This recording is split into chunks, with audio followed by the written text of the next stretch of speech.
नमस्कार, स्वागत है आपका हमारे खास कार्यक्रम हरियाणा डायरी में। मैं हूं आपके साथ राजश्री थवाइट। जी हां, इस कार्यक्रम का एक ही उद्देश्य है कि आप तक हरियाणा के हर उस विकास की जानकारी पहुंचाई जाए जो मुख्यमंत्री मनोहर लाल के नेतृत्व में लगातार की जा रही है। तो बने रहिए हमारे साथ और देखते रहिए हमारा खास कार्यक्रम हरियाणा डायरी।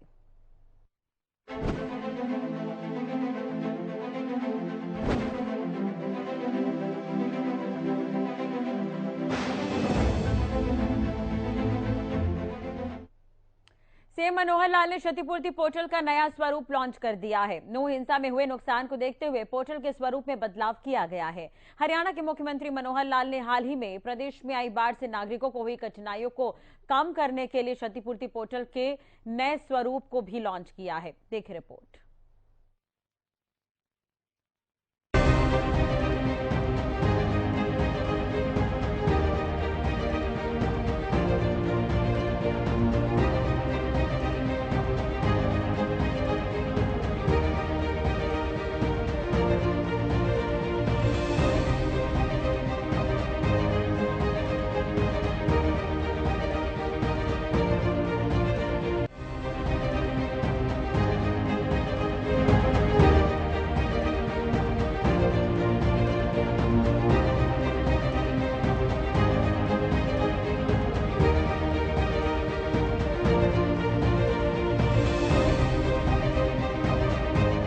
हरियाणा के मुख्यमंत्री मनोहर लाल ने हाल ही में प्रदेश में आई बाढ़ से नागरिकों को हुई कठिनाइयों को कम करने के लिए क्षतिपूर्ति पोर्टल के नए स्वरूप को लॉन्च किया है। इस पोर्टल पर नागरिक अपने घर, पशुधन, फसलों, वाणिज्यिक और चल अचल संपत्ति की क्षति व नुकसान की जानकारी दर्ज कर सकेंगे।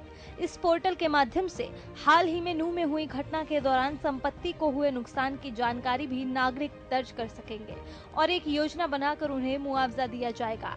ये पोर्टल आम जनता के लिए 18 अगस्त 2023 तक खुला रहेगा। मुख्यमंत्री मनोहर लाल ने बुधवार को चंडीगढ़ में प्रेस वार्ता को संबोधित करते हुए कहा कि पहले क्षतिपूर्ति पोर्टल में केवल किसान ही अपनी फसलों के नुकसान का ब्यौरा दर्ज कर सकते थे, लेकिन अब सरकार ने पोर्टल में नए फीचर शामिल किए हैं जिससे नागरिक जान माल के नुकसान की जानकारी एक ही पोर्टल पर दर्ज कर सकेंगे। इस पोर्टल के माध्यम से हाल ही में नू में हुई घटना के दौरान संपत्ति को हुए नुकसान की जानकारी भी नागरिक दर्ज कर सकेंगे और एक योजना बनाकर उन्हें मुआवजा दिया जाएगा। इस पोर्टल का नाम एक क्षतिपूर्ति हरियाणा.gov.in है। मुख्यमंत्री ने आम जनता से अनुरोध किया कि वो इस पोर्टल का उपयोग करें। मुख्यमंत्री ने बताया कि इस पोर्टल के माध्यम से चल और अचल संपत्ति के नुकसान का क्रमशः अधिकतम 50 लाख और 25 लाख रुपए मुआवजा दिया जा सकेगा। उन्होंने कहा कि इस वर्ष कांवड़ यात्रा के दौरान कुछ कांवड़ियों की मृत्यु की सूचना प्राप्त हुई और पिछले साल की भांति इस वर्ष भी सरकार की ओर से मृतकों के परिवारजनों को 2 लाख रुपए प्रति व्यक्ति के अनुसार मुआवजा दिया जाएगा। अभी तक 24 व्यक्तियों की मृत्यु की सूचना है। 1 महीने का समय उस समय दिया गया था, तो वो 18 अगस्त तक अपनी जो भी क्लेम है किसान की जो फसल खराब हुई बाढ़ के कारण से वो उसमें भर पाएंगे और उसके बाद फिर उसका असेसमेंट करके उनको पैसा दिया जाएगा। जो बाकी सब है वैसे तो 3 दिन से 4 दिन से इसकी जानकारी हमने लोगों को दे दी थी, तो बहुत से क्लेम इसमें बिना लॉन्च किए भी भरे जा चुके हैं, लेकिन आज इसको विधिवत लॉन्च कर रहे हैं और इसमें कोई समय हमने रखना है। तो जो वो वाला है सर फसल वाला वो तो आपने 18 अगस्त के लिए बोला। हाँ, तो वही समय रहने देते हैं। हाँ ठीक है, तो 18 में भी आज अभी समय पर्याप्त है और मैं समझता हूँ कि जो इस समय तक घटनाक्रम है उसके लॉस की जानकारी सबको अपनी है ही और वो इसमें 18 अगस्त ही इसके लिए रखते हैं ताकि आज 2 तारीख है तो 16 दिन का समय और मिल जाएगा। फिर इसके बाद उनका सबका आकलन करके उनको दे दिया जाएगा। इसके बाद जो हमने इसकी हर्जाने की राशि तय की है उसकी एक परसेंटेज जो हमने आपके माध्यम से लोगों को जो बतानी है उसमें 2 प्रकार का है, तो मूवेबल प्रॉपर्टी है, इमूवेबल प्रॉपर्टी है। मूवेबल प्रॉपर्टी यानी मकान यानी बिल्डिंग को छोड़ करके बाकी लगभग सारी इमूवेबल रहती है, मूवेबल रहती है। मकान है वो इमूवेबल है।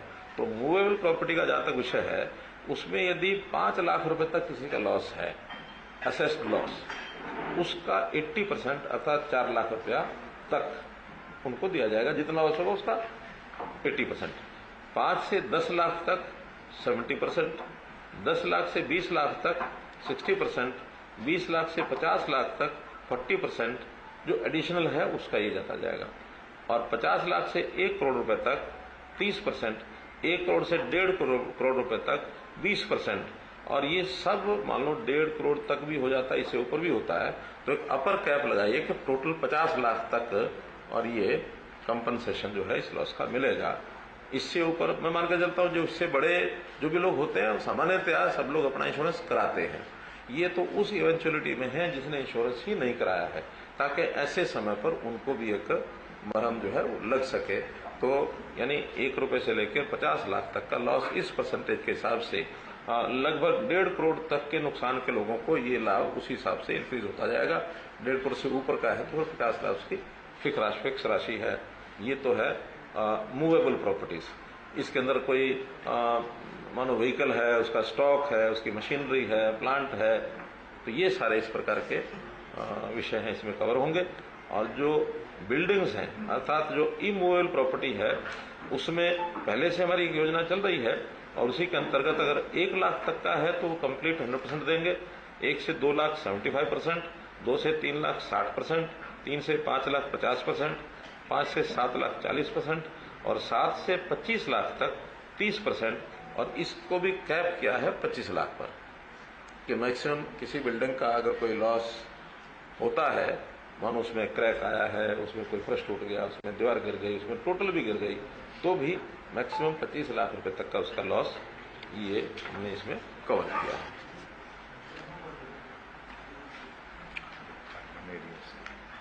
हाँ, ये अर्बन एरियाज की फिश, ये जो सारा है ये अर्बन एरियाज का है।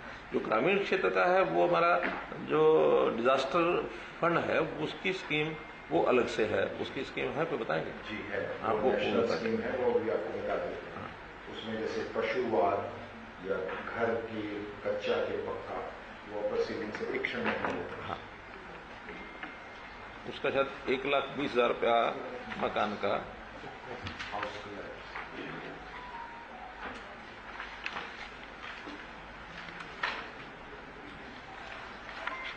लेकिन उसमें भी जो है मुझे लगता है थोड़ा राशि कम है और हम उसको रिवाइज करेंगे। जैसे अब थोड़ा कंपनसेशन के विषय हैं एक दो जो पहले कुछ दिन पहले विचार आया था, लेकिन वो घोषणा नहीं कर पाया था मैं। जो कावड़िये जो हैं जिनका भी शिवरात्रि शायद 18 या 20 तारीख को थी जुलाई में जी, उससे पहले कुछ कावड़ियाज की डेथ हुई है एक्सीडेंट में, जो भी कुछ कारण रहे। पिछले बार भी हमने दिया था उसी पैटर्न पर जैसे पिछले साल किया था, उसी हिसाब से 2 लाख रुपया प्रति कावड़ी जो इसकी डेथ हुई, जो हरियाणा का रहने वाला है, ऐसे व्यक्तियों को 2 लाख 24 लोगों की अभी तक हमारे पास जानकारी है, 2 लाख रुपया प्रति व्यक्ति प्रति कावड़िया, वो उसको कंपनसेशन हमने पिछले साल का जो तय किया हुआ है उसी को आगे बढ़ा रहे हैं। इसी प्रकार से एक कंसेशन और मैं आज घोषणा कर रहा हूं, वो है हमारा जो HSVP हरियाणा शहरी विकास प्राधिकरण, इसे पिछले दिनों में बिजली के बिलों का एक विषय आया था, बिजली का पानी का तो 5% प्रति वर्ष के हिसाब से उन्हें पिछले 5 साल का 25% बढ़ा के बिल दे दिए थे। विचार करने के बाद हमें आया कि ये गलती वास्तव में डिपार्टमेंट की है। उस समय 5% बढ़ाने का एक सर्कुलर निकाला, लेकिन उसकी डिमांड नोट कभी भेजा नहीं गया। हमने सारे रिकॉर्ड देख लिए हैं, वो फाइल में केवल बढ़ा करके छोड़ दिया, और अब आकर 5 साल का इकट्ठा डिमांड नोट भेजा। बहुत लोगों ने कहा कि आखिर एक साथ ऐसे 25% का रेट बढ़ाना उचित नहीं है, तो बहुत सुझाव आए अलग अलग, लेकिन अंतोगत हमने फैसला किया कि ये 5% की बढ़ोतरी जो 2018 में की थी, 18 से 23 तक, अब तक सारी फ्री कर देंगे हम। केवल अब से वो 5% आगे लागू होगी।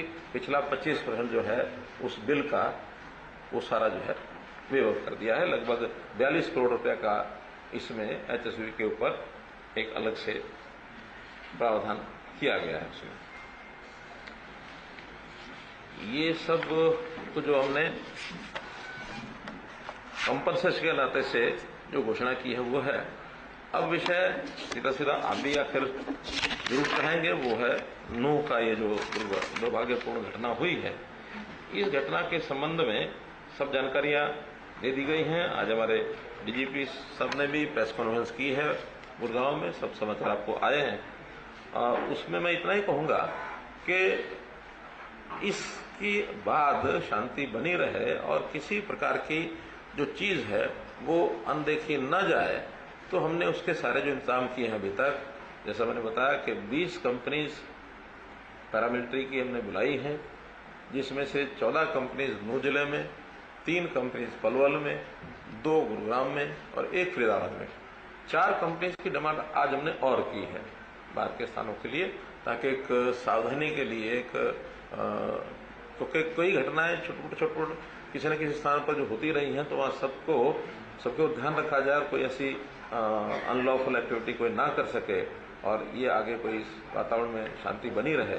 आज दिन भर में भी कई जगह की गैदरिंग, कई तरह के ज्ञापन ये सब दिए गए हैं, लेकिन सभी जगह पर शांतिपूर्वक सारा विषय लगभग सबके ज्ञापन जो है वो हो चुके हैं। किसी ने डीसी ऑफिस जाके दिया होगा, कहीं किसी ने गैदरिंग की होगी, ये सारे विषय जो है वो समाप्त हो गए हैं। 6 लोगों की, जैसे मैंने बताया आज सुबह भी, कि उनकी डेथ रिपोर्टेड है। 2 उसमें पुलिस के लोग हैं, 4 उसमें सिविलियंस हैं। अभी तक 116 लोगों को अरेस्ट किया गया है और 90 इसके अतिरिक्त और डिटेन किए गए हैं। पूछताछ करने के बाद उनके खिलाफ भी कार्रवाई जो बनेगी वो सब की जाएगी। और इसके बाद ये सारा जो विषय आया है, इसके पीछे किसका हाथ है, कैसे शुरू हुआ, इन सब बातों के ऊपर भी प्रोसेस चल रही है। उस सारी प्रोसेस में कोई भी दोषी है उसको बख्शा नहीं जाएगा। ये सारी योजना हमारी इसमें बनी है। आगे के लिए कुछ चीजें हमने जो और तय की हैं, उसमें एक ये तय किया है कि एक IRB की बटालियन नूह जिले में ही स्थापित की जाएगी। जो अभी 2 बटालियन भौंडसी में है, उसमें से 1 बटालियन नूह जिले में जगह हमने देख ली है, लेकिन वो जगह बनने में थोड़ा समय लगेगा। उससे पहले किसी टेम्परेरी भवन में 1 बटालियन में कितने लोग होंगे, 1000 लोग लगभग, तो 1000 लोगों की व्यवस्था वहाँ उसी जिले में कहीं ना कहीं, ताकि आवश्यकता पड़ने पर कभी भी उसका मानो उपयोग करना हो तो उपयोग किया जा सके। हमने एक पुलिस में एनफोर्समेंट ब्यूरो अलग से बनाया है। उसके लिए 5-6 विभागों में, खास करके जिनमें टैक्सेशन की चोरी होती है, जहां कहीं थोड़ा इस प्रकार के विषय जो लोगों के नाते भी, सरकार के नाते भी अनपॉपुलर हैं या जो एक किसी न किसी नुकसान को पैदा कर सकते हैं, इन चीजों को चेक करने के लिए पुलिस का एक लॉ एंड ऑर्डर के लिए अलग से सारा होगा, इन्वेस्टिगेशन के लिए होगा। लेकिन एक इस प्रकार के, जैसे माइनिंग है, जैसे एक्साइज टैक्सेशन है, जैसे पावर है, जैसे इरिगेशन है, तो इस प्रकार से 5-6 डिपार्टमेंट पहले विचार किए थे। लेकिन नूह जिले में जो ये काऊ प्रोटेक्शन एक बड़ा विषय है, वहाँ स्मगलिंग होती है, वहाँ गोहत्या हत्या भी होती है, तो हम उस जिले में एनफोर्समेंट जो हमारा ब्यूरो है उसको काऊ ये जो सिक्योरिटी का जो काम है ये भी उनके माध्यम से कराएंगे, अलग से उस व्यवस्था के लिए वहाँ रखे जाएंगे, ताकि ये समस्या भी आगे ना आए। और मैं तो खास करके ऐसे मुस्लिम भाई, जो बहुत लोग मुसलमान भी हैं, जो गोरक्षा के हित में भी बोलते हैं, काम करते हैं, उनका कोई उसमें विरोध नहीं है, बल्कि सहयोग भी करते हैं। राष्ट्रीय मुस्लिम मंच खुल करके उसमें इस मूवमेंट में साथ देता है। तो मैं तो ऐसे मुस्लिम नौजवानों को भी प्रोत्साहन के नाते से अलग से योजना बना करके भी उनको प्रोत्साहन देंगे कि मुस्लिम लोग भी अगर गोरक्षा में आगे आते हैं, ताकि वहाँ किसी प्रकार का आपसी भाईचारा ये न बिगड़े, हमेशा के लिए इन चीजों को हम ठीक कर सकें, तो इसका भी एक अलग से हम योजना बनाएंगे। अरे सुरक्षा सद्भाव दोनों बातें, सुरक्षा में सद्भाव में से ही सुरक्षा निकलती है। अगर सद्भाव नहीं हुआ और एक दूसरे के खिलाफ अगर गन तान के खड़े हो गए, तो सुरक्षा, देखिए समाज आपस में जब तक सद्भाव नहीं होता तब तक सुरक्षा को एक चैलेंज रहता है। और आप ये मानिए, हर व्यक्ति की सुरक्षा न पुलिस कर सकती, न आर्मी कर सकती, न आप और हम कर सकते। सुरक्षा के लिए भी एक वातावरण बनाना पड़ता है, और वातावरण समाज में एक सामंजस्य, सद्भाव, इसके लिए पहला प्रयत्न करना पड़ता है। उसके लिए पीस कमेटीज बनी हैं, उसके लिए एडमिनिस्ट्रेशन को लोग लगे हैं। हाँ, मौके पर तनाव न बढ़े इसके लिए फोर्स पूरी रखनी पड़ती है। उन्होंने फ्लैग मार्च भी किया है। जो ऐसे गलत वृत्ति रख करके कोई लोग इस प्रकार का मानस बना बैठे, उनके मन में एक भय बैठाना पड़ता है। लेकिन ये एक तात्कालिक विषय होते हैं, करंट इश्यूज होते हैं। करंट विषय में करने के बाद आखिर में तो सामाजिक सद्भाव बना करके तभी लोगों का रहन सहन ठीक हो सकता है। आप कहीं भी चले जाइए, दुनिया में किसी भी देश में चले जाइए, हर व्यक्ति की सुरक्षा पुलिस के द्वारा करना संभव नहीं होता। हमारी 130 करोड़ आबादी है, हरियाणा की लगा लें तो 2 करोड़ 70 लाख आबादी है। अब 2 करोड़ 70 या 80 लाख आबादी, हमारी पुलिस कितनी है? अब 60,000 50,000। तो इसलिए ये वातावरण बनाना पड़ता है। हम वातावरण बनाएंगे, अपील बार बार करेंगे, हाँ उसमें से एक सीमा को लांघेगा, उसके खिलाफ कार्रवाई करेंगे। और कार्रवाई, अरे भाई कार्रवाई करने का जो विषय होता है वो बता के करना होता जरूरी थोड़ी होता है। ये अलग अलग हर किसी का होता है, कोई बताएगा और कोई करेगा। आप धीरे धीरे चीजें देखेंगे, आपके सामने आएंगी। कल क्या होगा, आज चीजें प्रोसेस में है। प्रोसेस हमेशा कल्प्रिट जो है, दोषी जो है, उसको सबक सिखाने के लिए जो करना होता है वो करेंगे, लेकिन हम किसी निर्दोष के खिलाफ कोई कार्रवाई नहीं करेंगे। और वहाँ क्योंकि वहाँ के जो एसपी जो सुप्रीटेंडेंट पुलिस थे वो छुट्टी गए हुए थे, 10-12 दिन पहले विदेश की उनका कोई कार्यक्रम था, वो गए हुए थे और कोई इस तरह की उस समय की संभावना भी नहीं थी। लेकिन जब ये जानकारी यात्रा के मिली है तो डिप्टी कमिश्नर ने स्वयं दोनों ही तरह के जो हमारी उनकी जानकारी उन्होंने हमें बताया है, दोनों ही पक्षों से एक दिन पहले तक उन्होंने मीटिंग की। मीटिंग करने के बाद उनको आश्वस्त किया गया कि भी शांतिपूर्वक निकलेगा, किसी प्रकार का कोई तनाव ऐसी बात नहीं होगी। लगातार उनका उसके ऊपर ध्यान था। लेकिन सडनली ये जो सारी चीज़ें चली हैं, इसके बारे में सारी प्रोसेस में से जो जानकारियाँ मिलेंगी और जो जानकारी मिलेगी जिसके खिलाफ भी कोई इस साजिश को करने का कोई सूत्र मिलेगा, उसके ऊपर कार्रवाई करेंगे। लास्ट इस लाइन में उनकी योजना जो हमारी सरकारी कर्मचारियों की योजना होती है, उसमें 57 लाख रुपए का मुआवजा उसको मिलने के लिए पुलिस ने घोषित कर दिया है, वो उनको मिल जाएगा। सर मेरा एक सवाल ये है सर, कौन बोल रहे हैं? आपने कहा कि सुनियोजित तरीके से प्लान किया गया था, ऊपर पत्थर भी रखे गए थे, मतलब कुछ दिन पहले या फिर उससे पहले, कुछ दिन से ही पहले ये काम किया गया था, प्लानिंग की गई थी। तो खुफिया विभाग क्या कर रहा था? क्या सरकार के पास किसी तरीके की जानकारी आ रही थी? और अगर आई थी तो क्या कार्रवाई नहीं? मेरा कहना है कि ये सारी बातें एक बार सारी जांच हो जाए, उस प्रोसेस के बाद ही सारी बातें बताना ठीक है। आज इस समय कोई भी बात बोलना, उन चीज़ों को कहीं ना कहीं बढ़ावा देना होगा। हमें चीज़ों की तहकीकात में जाने दीजिए, जानेंगे, उसके बाद सारी चीज़ें आपको जानकारी मिलेगी।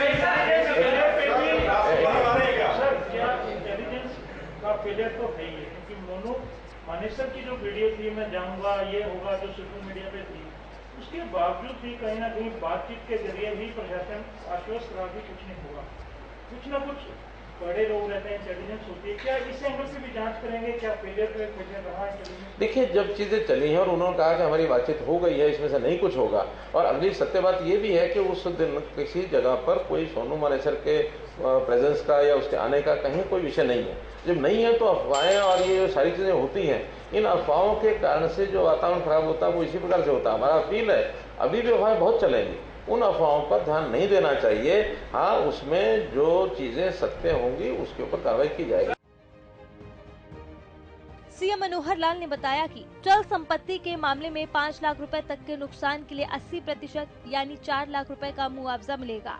5 से 10 लाख रुपए तक के नुकसान के लिए 70%, 10 से 20 लाख रुपए तक के नुकसान के लिए 60%, 20 से 50 लाख रुपए तक के नुकसान के लिए 40%, 50 लाख से 1 करोड़ रुपए तक के नुकसान के लिए 30%, 1 करोड़ से 1.5 करोड़ रुपए तक के नुकसान के लिए 20% का मुआवजा दिया जाएगा। मुआवजे की ऊपरी सीमा 50 लाख रुपए तक सीमित की गई है। अचल संपत्ति के मामले में 1 लाख रुपए तक के नुकसान के लिए 100% मुआवजा दिया जाएगा। 1 लाख से 2 लाख रुपए तक के नुकसान के लिए 75%, 2 से 3 लाख रुपए तक के लिए 60%, 3 से 5 लाख रुपए तक के लिए 50%, 5 से 7 लाख रुपए तक के लिए 40%, 7 लाख से 25 लाख रुपए तक के लिए 30% का मुआवजा दिया जाएगा।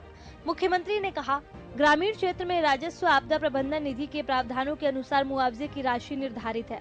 हालांकि ये राशि कम है और सरकार इसे संशोधित करने पर विचार कर रही है। सीएम मनोहर लाल ने कहा कि हर व्यक्ति अपना नुकसान का ब्यौरा क्षतिपूर्ति पोर्टल पर अपलोड करे ताकि सरकार उन्हें मदद पहुंचा सके।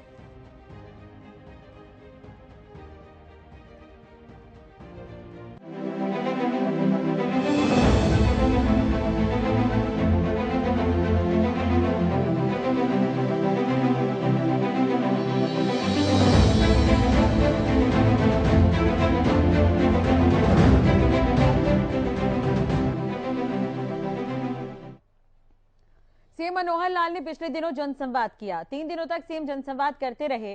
सीएम मनोहर लाल ने इस दौरान कुछ अच्छे पलों को भी अपने यूट्यूब चैनल पर साझा किया है। देखिए रिपोर्ट।